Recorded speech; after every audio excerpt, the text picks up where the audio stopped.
everybody. Today I was supposed to have an MRI as part of my annual checkup for MS, but it got canceled because of some paperwork issues that they needed to get corrected. So it's been postponed for some time down the road, but it did get me thinking, of course, about MS and about my symptoms and about how I haven't been totally open about all of my symptoms. And the reason that I started doing these videos was to help those that are dealing with MS, to be a support to them. And I don't feel like if I'm not being totally open, then I'm being totally supportive. And so I'm going to share those symptoms. I'm not totally excited to, but I hope that it'll be beneficial. So most of my symptoms occur below my waist. So I've shared, like, I get drop foot, which is where your foot just refuses to come up off the ground when you're running or walking or whatever. And that's always fun because you look pretty clumsy and you're tripping and things like that. The other is my balance. Balance is pretty off, and that makes me look like I'm drunk. And although I don't drink, another one is that my legs have been tingly. That's not why they think you're drunk. Why would they think that I'm drunk? Oh, just, your personality. Nice.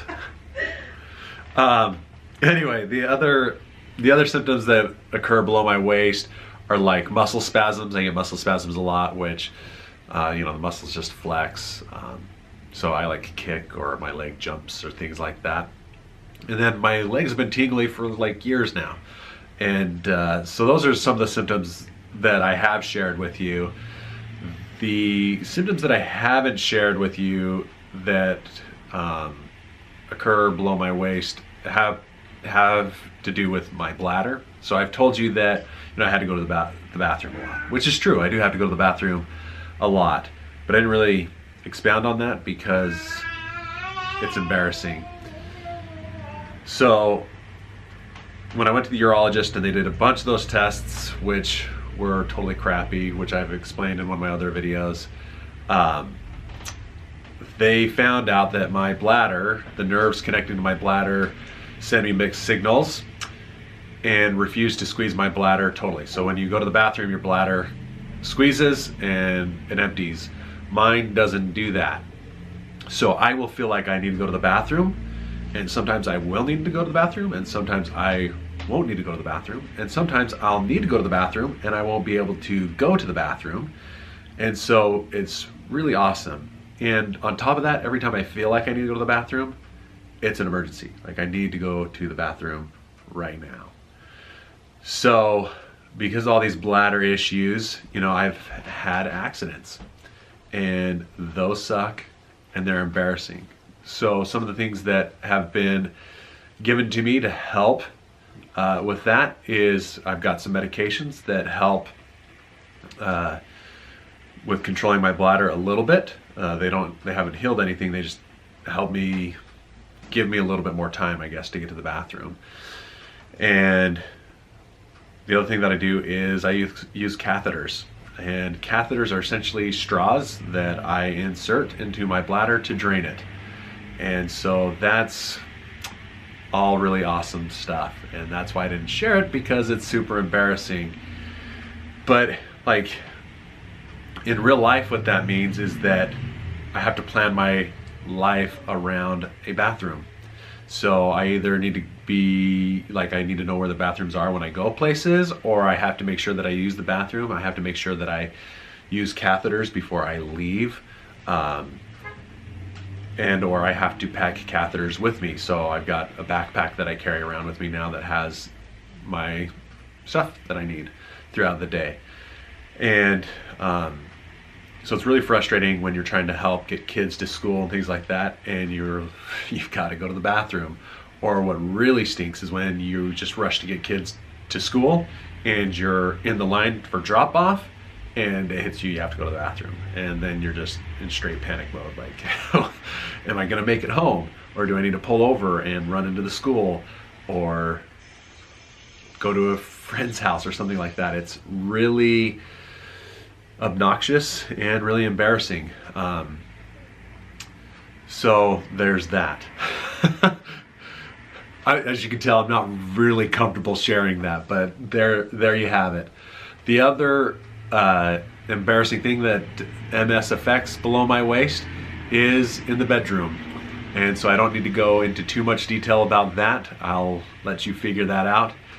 But I'm taking medications to help with that as well, which makes me pay more attention to the commercials that they put on TV for said medications.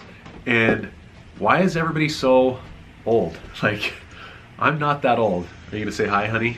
And a new blanket. Oh, she's got a new blanket that she just has to share.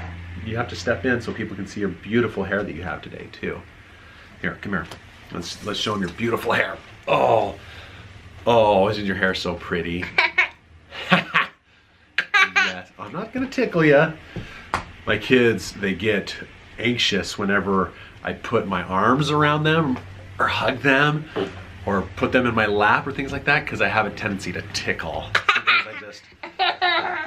Sometimes that just happens. It's just one of those things as a dad. Yeah, just one of those things as a dad, right?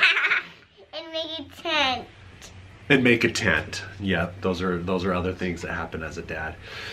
So anyway, we need younger guys in those commercials. I mean, come on. Why aren't you marketing to the 30 to 40-year-olds with MS? But I got new what'd you get? Okay, she's got to go find her new whatever it is that she has new. pony. Oh, a new pony? Apparently you guys are going to see her ponies. But anyway,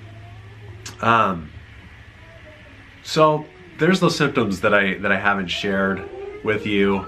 You can imagine why I haven't shared them, and you can imagine why I'm kind of uncomfortable now. But anyway, I think it's important. Pony. Oh, there's a pony, Uh-huh. and there's a pony, a pink and a yellow pony. They're so pretty. Uh-huh. Do you just love them? Uh-huh. You got those for your birthday? Uh-huh. Yeah. So fun. But I think it's important for us to... Take him to the tent. You're going to take them to the tent? Mm-hmm. And you can come. And I can come too? Yeah. Awesome.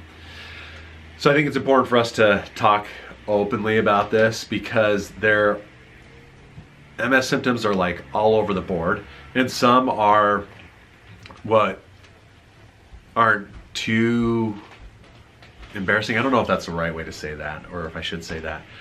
Like there's some that are just like you think of, like people having difficulty with mobility or stiffness or muscle spasms, things like that.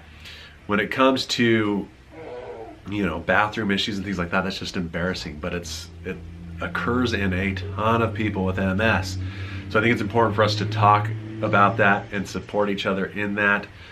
And I guess along those lines too is I've talked about my symptoms like maybe once or twice, and the questions that I get asked the most are like, how are you doing? What is actually going on with you? And, you know, how does that affect you day to day? So maybe in videos coming up, I'll talk about more of my symptoms and tell you how they affect me from day to day, because I've been doing it long enough that I don't really think about it anymore, but thinking about it now and reflecting back on it, there's a lot of planning that goes into my day to day that I didn't have to worry about before.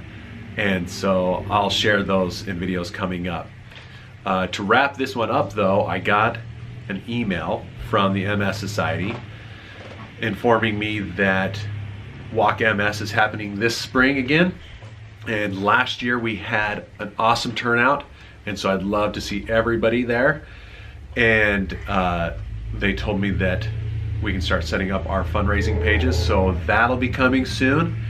And I would love your guys' support in that, in donating, and I'd really love to have you guys come up to Bellingham with us this spring and do the walk with us. There's a team up there, Team Armadillo, and they are just dominant. They've been doing it forever, so they always have the biggest group and they always have the most funds raised, and I want to beat them this year.